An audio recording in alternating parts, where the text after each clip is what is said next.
Welcome to our Devos. We're going to conclude this week on a faith that works. I don't want Sunday faith. I don't want Saturday faith. The Lord wants 7 days a week, constantly focused on Him, faith. And that means that we have to be willing to take our faith to work with us. And on Sunday, I talked about how a lot of times Christians think that in the workplace, well, I should kind of be given the benefit of the doubt because I'm a Christian. Opposite. As a Christian, you should prove yourself by how good of a worker you are. And then when people say, my goodness, what's up with this guy? You go, well, the reason why I work this way is because I'm a Christian. That is more impacting than you introduce yourself as a Christian and then you do mediocre work. That was essentially the whole sermon from the weekend. But I want to give you one more insight about work, and this is vital. Now, this is whether you're retired or whether you're actively working or whether you are looking for a job. This is something that I believe is such a problem in a culture and in a country where we have opportunities not to work for our survival, but for our gain. And that is this: idleness leads to trouble. Idleness leads to trouble. If you see someone and they're constantly getting into trouble, they're constantly getting into fights, a lot of times the problem is the problem of time. They have too much time. They have too much free time. They have too much bandwidth and not enough purpose. And because of that, when we have time, now hear me on this, because I don't want you to think, I had somebody accuse me not so long ago. They said, you're obsessed with work, you're obsessed with making money, I'm not obsessed with that. I'm obsessed with doing what God wants you to do with the life that you're living. But what I will assure you is this is me speaking from my experience, the more time that I've had on my hands, the more trouble I can get into.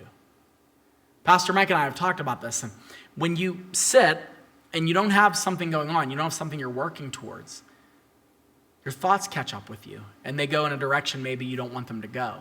And I'm not talking about anything particularly sinful, but maybe you're dealing with a problem, and the problem isn't going away, or you're dealing with a loss, and it's kind of overcrowding everything. And a lot of times people are like, well, the solution is I just got to focus on the loss and focus on the pain and feel it. And I'm not saying that doing that in those moments isn't healthy.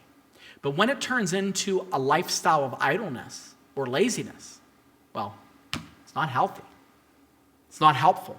It leads you to trouble.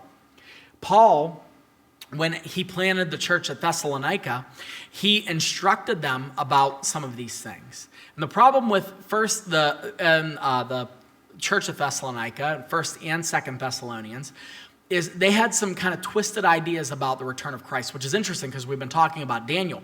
We've been talking about, the prophecies of Daniel. And one of the problems that they had was they thought that the return of Christ was so imminent, some of them just kind of cashed in on work. They're like, hey, dude, I'm going to just, I'm in the union right now. I'm just going to let things slide. Jesus is coming back tomorrow, so if I can just kind of wind the clock down, we'll be good. Well, not entirely. Paul rebukes them. And one of the things he says in 2 Thessalonians chapter 3, verses 10 through 11, he says, even when we were with you, we would give you this command. If anyone's not willing to work, let him not eat. He said, you shouldn't just be sitting around. If you're not working, you shouldn't be chowing, bro. You should be moving in order to eat the meals that you have. He says, for we hear that some among you walk in idleness, not busy at work, but busybodies. You're getting into trouble. Causing gossip, you're causing problems. Some of you are like, but I'm retired. I don't have time. I don't have a job anymore. Well, get into a ministry.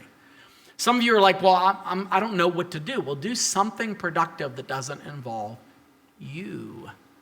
If you're the center of the universe, you're heading for a bad solar system.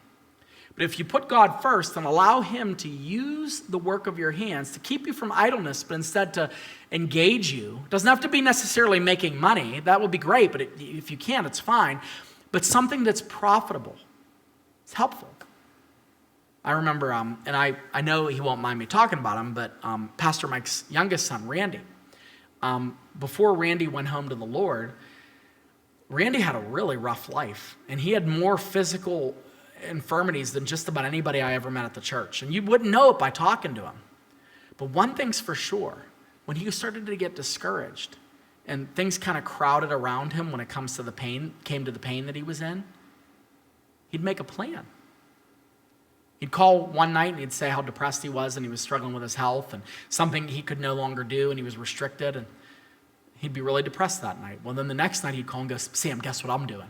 I'm going to start an online business. I was watching these videos on how to do this, and I saw different things you could do, and he built a small business right before the Lord took him home.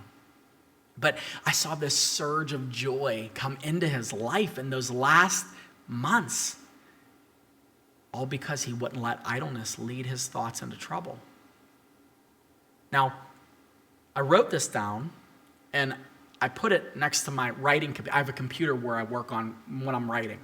And I get unmotivated when it comes to writing. At times like, oh, I know I should be writing, but I don't. And I have a little thing on there. And I remember him starting a business in a hospice bed. And I thought, if he could do that, why am I being idle? And my question to you is, if you